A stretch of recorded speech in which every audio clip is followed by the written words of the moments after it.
Hola, bienvenidos. Estamos de regreso en Agenda Pública, conversaciones de actualidad. Vamos a dialogar ahora con la profesora de Educación Diferencial con mención en discapacidad intelectual, Maritza Alegría. Ella es además actual jefa de UTP de la Escuela Especial Juan Sandoval Carrasco de la comuna de Santiago, para que nos cuente un poco de la vida, de la forma en que han afrontado la educación diferencial con niños y niñas, porque es una escuela mixta, con déficit intelectual y cómo han hecho para obtener incluso premios a la innovación, a la excelencia académica por varios años consecutivos. Así que, Maritza, bienvenida, gracias por estar en Agenda Pública. Muchas gracias. Cuéntanos un poco de la tarea, del trabajo y también quizás de toda la experiencia que tienes, porque la escuela está cumpliendo 45 años. Así es. Bueno, la Escuela Juan Sandoval es una escuela que nace al alero de la Universidad de Chile en el año 1974 como centro de experimentación, investigación y prácticas pedagógicas. Luego, cuando viene el proceso de municipalización, nuestra escuela pasa a la Municipalidad de Santiago y hoy día estamos prontos a cumplir efectivamente 45 años el próximo 30 de abril. Es una escuela con mucha trayectoria en la educación especial en Chile y hoy día atendemos del orden de 260 estudiantes, todos ellos con necesidades educativas especiales permanentes, múltiples, asociadas a discapacidad intelectual, a trastorno del espectro autista y a otro tipo de discapacidades de diversa índole. Y atendemos además desde recién nacidos con un programa de atención temprana hasta jóvenes y adultos de 26 años en el nivel laboral. Ya, ¿cómo lo hacen las familias? ¿El diagnóstico lo hacen ustedes? ¿Lo tiene que hacer un médico? ¿Es un diagnóstico conjunto de los niños y de las niñas? Para ingresar a la escuela se requiere que los niños tengan un diagnóstico que generalmente ocurre en el área médica, aun cuando en nuestro país declaramos estar instalados en un paradigma multidimensional de la educación especial. Como se cruzan temas de un paradigma pedagógico con la subvención que debe recibir el sostenedor, lo que se requiere normativamente es un diagnóstico médico. Un médico evalúa la discapacidad, un psicólogo o psicóloga de la escuela evalúa el coeficiente intelectual de los estudiantes en el caso de la discapacidad intelectual y luego de eso los estudiantes pueden ingresar a ser parte de nuestra comunidad. ¿Y eso lo hacen también con las guaguitas? Sí, lo que sucede es que en el caso de los bebés el diagnóstico necesariamente es en el área médica porque es ahí donde se pesquisa un rezago en el desarrollo o alguna condición que conlleve algún rezago o alguna discapacidad. Por ejemplo, los niños con síndrome de Down son diagnosticados al minuto de nacer. Entonces, luego de eso muchas veces son orientados por sus pediatras a nuestro programa de atención temprana o los mismos apoderados y las familias promueven un poco nuestro programa y entonces llegan solitos a la escuela. Con estos 260 niños que ustedes atienden o que ustedes entregan educación especial, ¿cubren la demanda? ¿Están completos con matrícula o todavía hay mucha lista de espera? Nosotros, si bien tenemos cupos todavía, tenemos una alta lista de espera porque la educación especial pública, gratuita y de calidad no es tan frecuente y no tiene tantos cupos como uno quisiera en Santiago, por lo menos. Por ejemplo, nuestra escuela está en Santiago Centro, somos dependencia de la Municipalidad de Santiago y tenemos estudiantes de toda la región metropolitana. Entonces, permanentemente tenemos una larga lista de espera para ingresos y no tenemos capacidad para atender a todos los estudiantes que postulan. Están ubicados en, si la memoria no traiciona, en Lord Cochrane 1819. Sí. No me acuerdo qué esquina. Metro Rondizón, y en Lord Cochrane con Ñuble. Ah, en Lord Cochrane con Ñuble, sí, era así. Y bueno, y en los últimos años han ganado el premio de excelencia, según estaba leyendo yo en un folleto que ustedes tienen desde el año 1999 más o menos, o sea, llevan cerca de 20 años con el premio de excelencia. Tienen una radio, tienen una sala de enlace, tienen una sala de psicomotricidad, todo eso lo han ido construyendo ustedes con el esfuerzo de toda la comunidad. Sí, bueno, la escuela en sus 45 años ha tenido muchos proyectos, algunos se mantienen y otros van cambiando un poco dependiendo del perfil de los estudiantes que están, porque antiguamente, o sea, hace 20 años, los estudiantes con necesidades educativas especiales transitorias, los que hoy día están en los PIE, también asistían a nuestra escuela, entonces desde esos tiempos era la radio. Hoy día ya no tenemos radio, pero tenemos un invernadero, tenemos certificación ambiental de excelencia otorgada por el Ministerio del Medio Ambiente, y un proyecto educativo con muchos elementos asociados al desarrollo sostenible. Y sí, pues tenemos salas de psicomotricidad y tenemos una escuela muy bonita y muy grata, con harto espacio para nuestros estudiantes. Sin embargo, tenemos infinitas carencias de recursos porque la ley de subvención escolar preferencial no incluye a las escuelas especiales. Por lo tanto, todos los ingresos que reciben las escuelas municipales básicas y medias por ley CEP, las escuelas especiales no lo recibimos, de manera que nosotros seguimos funcionando con la subvención ordinaria y con una gran parte de lo que no se financia, financiado por la Municipalidad de Santiago, pero aún así los recursos son escasos para dar cobertura a una educación de calidad a estudiantes con tantas necesidades de apoyo. Oye, y en materias de educación especial o educación especial para personas con necesidades especiales permanentes, como se llama técnicamente, entiendo, en el ministerio y en los cuerpos curriculares, ¿solo hay educación pública? ¿Hay educación también privada que surja como alternativa, como en otras partes? La oferta educativa para niños con necesidades educativas especiales es tan variada como en los otros tipos en las otras modalidades. Hay privada, hay servicios privados, hay particular subvencionada, mucha. Yo creo que no me equivoco si digo que la mayor cantidad de población estudiantil con necesidades especiales es atendida por sostenedores particulares. ¿Eso incluye a la escuela de lenguaje? Incluidas las escuelas de lenguaje, y la menor cantidad son escuelas públicas, por lo menos en escuelas especiales. Desconozco la cifra en los proyectos de integración, que ahí probablemente aumenta la cantidad, pero como escuela especial hay mucho sostenedor particular subvencionado sobre todo.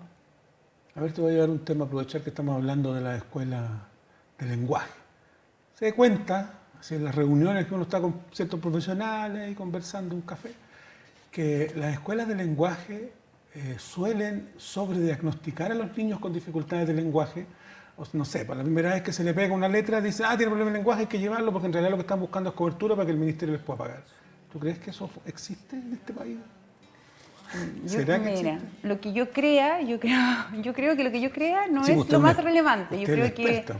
en este caso uno debería recurrir a las cifras de atención de escuelas de lenguaje. El Ministerio tiene todo un sistema que establece cómo se diagnostican las necesidades especiales y tiene un sistema también para verificar si esos diagnósticos son o no son verdaderos. Si eso que tú has escuchado es cierto o no, no soy yo quien pudiera decirlo porque no tengo las evidencias para afirmarlo o para rebatirlo. Sí sé, y todos sabemos, que la población infantil, sobre todo a nivel parvulario, carece de los cupos necesarios para ser atendidos. O sea, los jardines infantiles no alcanzan a dar cobertura a todas las necesidades. Y también sabemos que nuestra población infantil probablemente sí tiene ciertos retrasos de lenguaje que requieren ser atendidos, pero no sé, así como decir que las escuelas de lenguaje alteran diagnósticos para tener mayor cobertura, yo creo que es delicado. Ya, entonces, volvamos a la escuela especial en la que tú estás, que es Juan Sandoval Carrasco, de la comuna de Santiago, para hablar de educación especial. Cuando las familias se dan cuenta o que tienen un diagnóstico con un niño con necesidades especiales y permanentes, imagino que también es un impacto. Yo me acuerdo haber leído ahora poco una noticia en que, claro, unas familias que les habían diagnosticado a sus hijos, parece que no muy certeramente, este sobrediagnóstico, por llamarlo de alguna manera, estaban muy impactadas porque decían, bueno, para mi hijo esto va a ser una marca indeleble durante toda la vida. Es muy impactante, pareciera ser. Yo no recuerdo mi familia, pero parece que es impactante, ¿o no? O sea, yo creo que siempre es impactante encontrarse con una realidad para la que uno no está preparado. En Chile no estamos preparados para abordar las situaciones de discapacidad y desde cómo yo te lo estoy planteando, o sea, la discapacidad es una situación y hoy día la teoría y la práctica en nuestro país nos dice que es una situación que ocurre en un contexto multidimensional. Hay una persona que tiene ciertas características, de cualquier edad la persona, y hay un contexto que proporciona barreras o facilitadores. Nuestro contexto chileno proporciona más barreras que facilitadores, desde las físicas en nuestro entorno, desde una escalera, desde que no haya un ascensor, desde el currículum, que es la principal barrera para acceder para los estudiantes con discapacidad, pasando por múltiples otras barreras. Entonces, ¿cuál es el desafío? Es acercar el contexto, el espacio donde vivimos nosotros en nuestra realidad de chileno a estas personas. Y ese es el rol de la educación. Cómo vinculamos a esta persona, cómo derribamos esas barreras, cómo transformar esas barreras en facilitadores. Entonces, efectivamente, cuando una familia hoy día, en este contexto en el que nosotros vivimos, le decimos que su hijo tiene una discapacidad permanente o una necesidad educativa especial permanente y que sus opciones a lo mejor son ir a una escuela especial o requerir muchos apoyos, es un shock económico en un país que no financia, donde las personas no tienen una subvención especial por el solo hecho de tener discapacidad, sino que tienes que tener una ficha de protección social o el nombre técnico que tenga hoy día, etc. Es una barrera porque no tienes las escuelas cerca, no puedes elegir el colegio que a lo mejor a ti te gustaría. Y esas familias generalmente no tienen el acompañamiento necesario. Entonces, yo te hablé antes del diagnóstico, pero efectivamente, claro, primero un médico detecta este diagnóstico físico, si es que es visible, ¿verdad? Pero luego la escuela, nuestra escuela es un diagnóstico integral, donde participa un psicólogo, una psicóloga, un trabajador social, una fonoaudióloga, los profesores, y entonces miramos cuáles son las características de ese estudiante y cuáles son las necesidades de apoyo que tiene. Y yo creo que ahí ya esa familia empieza a sentir que tiene un espacio relevante y que hay una posibilidad educativa para su hijo y que es su derecho. Oye, ¿y qué objetivos podría rescatar que se plantean ustedes como escuela y como sistema educativo especial? ¿Qué objetivos se trazan como educación de calidad cuando me nombra educación pública y de calidad? Nosotros defendemos mucho y nos gusta mucho escribir a esta propuesta o demanda de otorgar educación pública, gratuita y de calidad a personas con necesidades educativas especiales. A lo que nosotros aspiramos a entregar ese tipo de educación en los mejores contextos posibles, ya te dije a qué población, a jóvenes y personas con necesidades educativas especiales, desde un enfoque multidimensional, es decir, abordando a la persona de manera integral y siempre pensando en una perspectiva de derecho. O sea, es el derecho de estas personas a acceder a la educación, no es un favor. Nosotros no somos ni mejores ni peores profesionales que otros docentes, ni tenemos más vocación, es el derecho de estos estudiantes.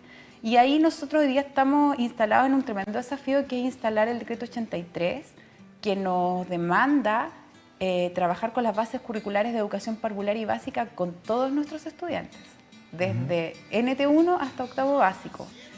Entonces, hoy día, por fin, la gran demanda que teníamos de que los estudiantes con necesidades especiales tuvieran un certificado, por ejemplo, después de pasar la cantidad de años que pasan por educación especial, hoy día esos procesos están ocurriendo.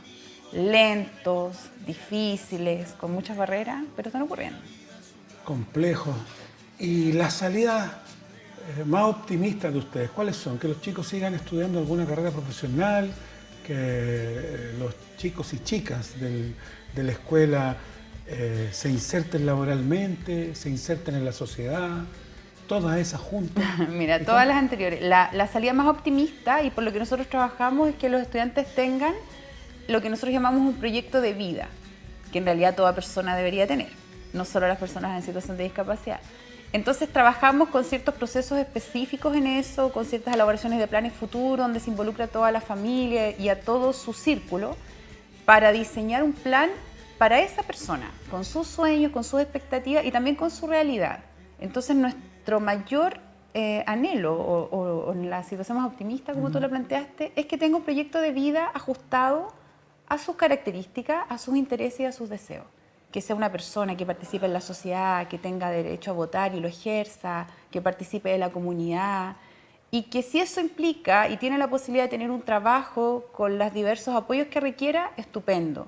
Pero si eso implica que va a quedarse en su casa porque en realidad es la que la persona desea y la familia, que sea una persona activa en su casa, que tenga un rol, que ojalá pueda tener actividades de ocio, que pueda tener actividades ocupacionales y de trabajo doméstico, pero que tenga un proyecto de vida, que sienta que su vida es importante para ella, para él y para los demás.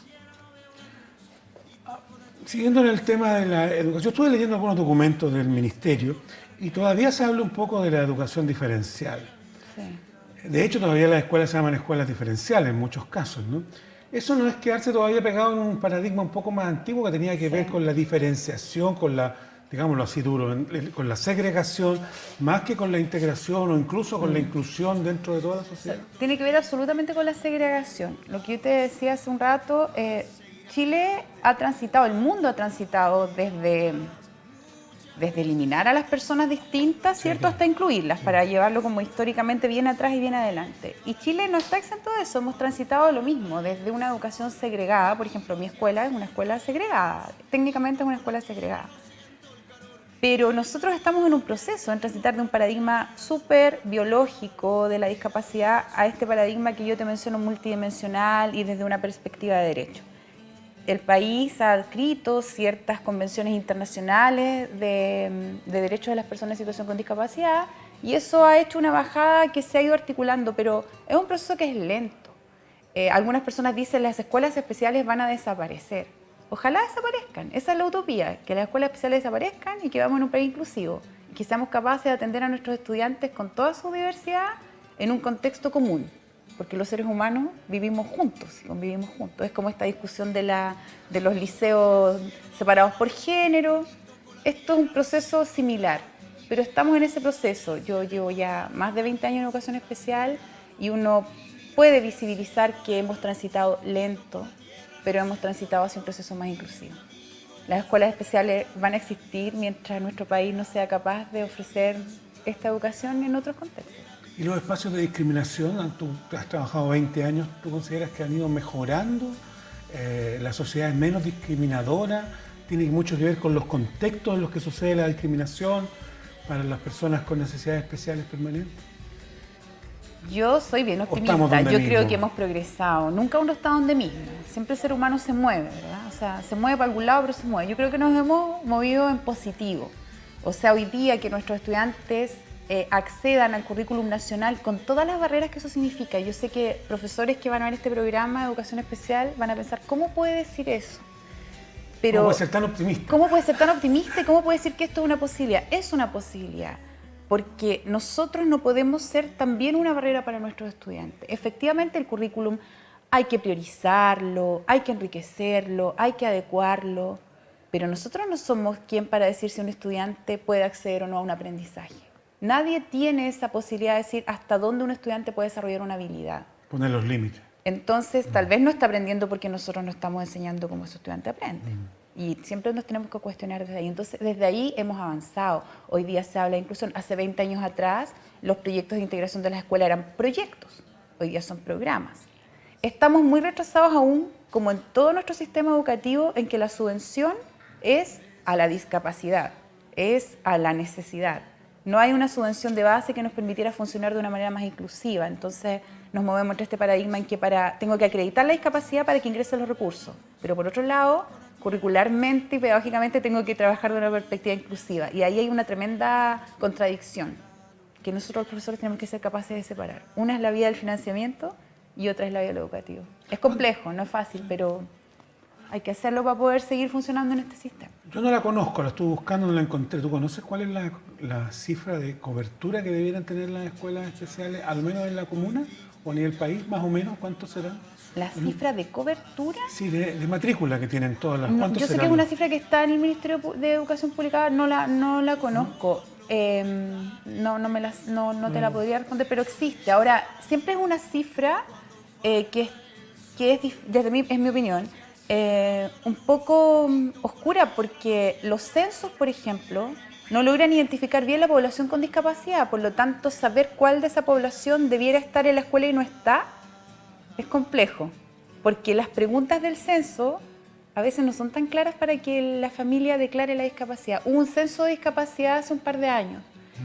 Ahí hay cifras un poco más cercanas a la cantidad de personas con discapacidad en Chile y cuántas están escolarizadas. También hay una cantidad de personas que no está escolarizada. Para allá una pregunta, ¿cuántas, si conocías más o menos este delta, este diferencial entre las personas que están escolarizadas y las que no, cuánta cobertura? El número yo no lo conozco, pero sé que hay muchas barreras. Mira, para una familia, por ejemplo, con un estudiante con discapacidad múltiple, que se moviliza en silla de ruedas, que no tiene recursos, que además de la situación de discapacidad tiene una situación de pobreza, que vive en una pieza, desplazarse a la escuela ya es una barrera. ¿Cómo se sube a la micro esa persona? ¿Cómo va al metro? Porque uno dice el niño no paga, pero el apoderado sí paga. Y entonces nosotros tenemos estudiantes que no pueden ir todo el mes a la escuela porque no tienen plata para pagar la locomoción. Entonces, ser una familia, porque siempre los papás nos dicen, no es mi hijo el que tiene una situación de discapacidad, es una familia en situación de discapacidad porque nos afecta a todos. Es un problema mayor aun cuando tengas un trabajo y una remuneración, porque es un gasto para la familia que es adicional y que no es subvencionado desde ninguna parte. Entonces, perdona, eso hace que haya niños que se queden en su casa. Hoy día en Chile, en Santiago, hay niños que no pueden asistir a la escuela por estas necesidades que a veces no son posibles de cubrir, no son posibles de cubrir por la escuela tampoco. No hay un transporte, por ejemplo, especial para los niños con discapacidad. No hay una subvención para el adulto que acompaña a ese niño o a ese joven que no puede andar solo en Santiago muchas veces en transporte público. Muchos de nuestros estudiantes lo logran hacer y eso es fantástico, pero no todos pueden. Entonces, ahí hay muchas barreras para las familias para acceder a la educación. Yo le voy a hacer una pregunta dura. Yo sé que es una pregunta dura, para afectar mi optimismo, ¿no? No, pero no es ni para atacarla ni nada, pero ¿usted conoce escuelas especiales donde hayan profesores que provengan o sean exalumnos de escuelas especiales? Yo no. Es que depende de la situación. Mira, yo he tenido compañeras de trabajo sordas, por ejemplo, pero que probablemente no se han educado en escuelas de sordos toda su vida. Entonces hay una situación de discapacidad permanente y he trabajado con compañeras sordas. Nosotros hemos tenido como estudiantes de práctica de técnicos ciegas, por ejemplo.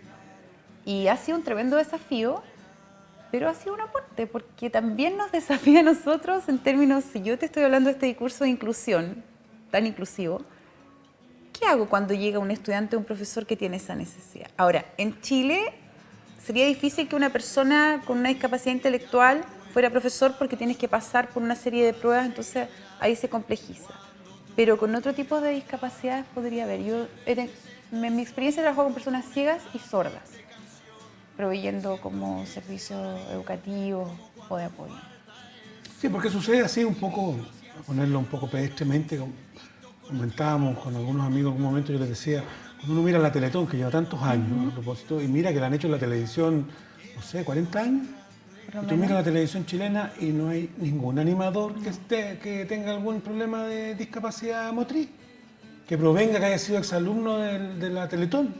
Entonces uno dice, bueno, entonces 40 años no ha servido de nada, ni siquiera en el lugar donde la hacen, ¿me entiendes? Entonces un poco para allá iba la pregunta, porque eso sucedería, te lo voy a poner en otro ejemplo, tal vez pariente, pero no directo, como si en el CERNAM, por ejemplo, en el Ministerio de la Mujer lo dirigiera un hombre, como si un Ministerio de Pueblos Indígenas lo dirigiera un Winca, no sé, sí, ¿me entiendes? Es tal cual, yo concuerdo con eso. O sea, mira, hay una expresión internacional acerca de las personas con discapacidad que dice en inglés, que yo no sé cómo se dice en inglés, pero en español se dice nada de mí, nada acerca de mí sin mí. Y tiene que ver con que todas las decisiones prácticamente, o muchas de las decisiones acerca de las personas en situación de discapacidad, las tomamos personas que no estamos en esa situación.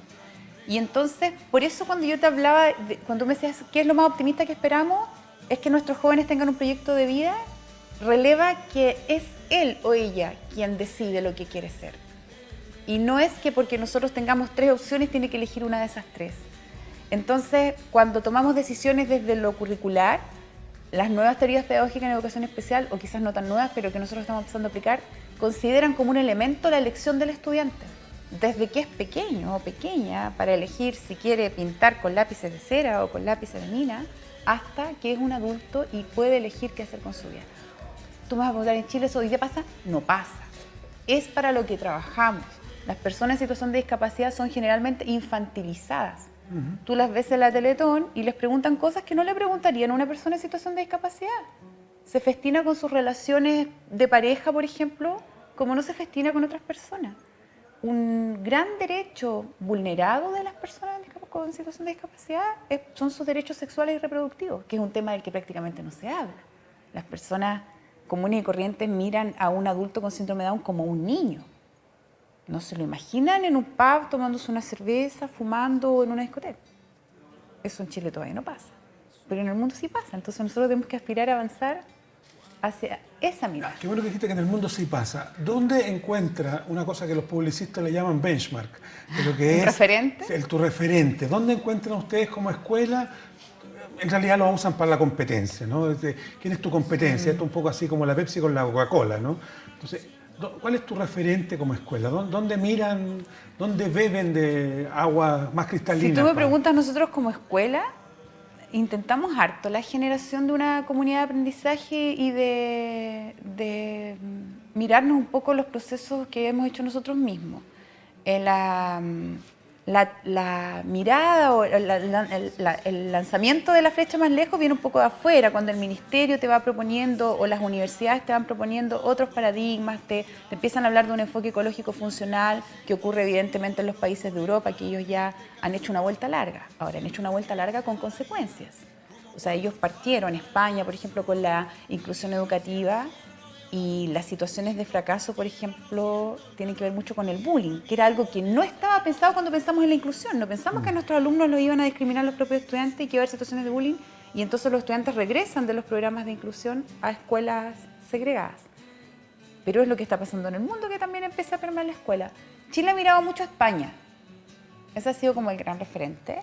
Y algunos autores en particular y mucho a la Asociación Americana de Discapacidad Intelectual, que es un poco la que establece estas miradas de enfoque de la discapacidad y cómo se debería trabajar la educación de las personas en situación de discapacidad. ¿Cómo ven el futuro a corto plazo, en los últimos 2 minutos que nos quedan, como escuela, como la escuela Juan Sandoval Carrasco en la Comuna de Santiago? La escuela Juan Sandoval Carrasco yo creo que siempre la vemos como precursora de la educación especial en Chile y como un referente. Nosotros trabajamos mucho para eso. Y por eso venimos a las entrevistas y por eso estamos en todos lados donde nos inviten y trabajamos con la universidad y vamos a regiones cuando nos invitan, porque nos gusta mantener eso, que nos miremos lo que tú preguntabas, que miremos en Chile lo que está pasando. Nuestra escuela tiene una trayectoria muy amplia, donde podemos mirar y aprender muchas cosas. No tenemos que ir a buscar tan lejos, yo creo. Yo creo que gran parte de mi escuela y de los profesores con los que yo trabajo creemos en que somos capaces de generar conocimiento pedagógico y el conocimiento pedagógico se genera en la escuela y hemos logrado generar lazos con instituciones de formación, con universidades donde hacemos eso. Ellos vienen con su teoría, nosotros la probamos y empezamos a ver qué pasa y les damos nuestra opinión y eso es muy, muy enriquecedor. Maritza Alegría. Morillo, por mi mamá. Morillo, que es la actual jefa de UTP, entonces de la escuela Juan Sandoval Carrasco. Queremos agradecerte a ti. Gracias. Y también que le lleve los agradecimientos y las felicitaciones a la directora María Ábalos, que por un problema de viaje no pudo estar también en la entrevista, pero que les vaya muy bien en estos 45 años, que puedan desarrollar buenas prácticas educativas, novedosas, que les sirvan a los niños y también a la sociedad. Así que muchas gracias. Muchas gracias por la invitación. Muchísimas gracias a ustedes por compartir con nosotros Agenda Pública, conversaciones de actualidad. Nos vemos el próximo domingo. Que tengan muy buena semana y lo que queda de domingo también, que lo disfruten, puedan descansar con una buena siesta. Chao, hasta la próxima semana. Para seguir adelante,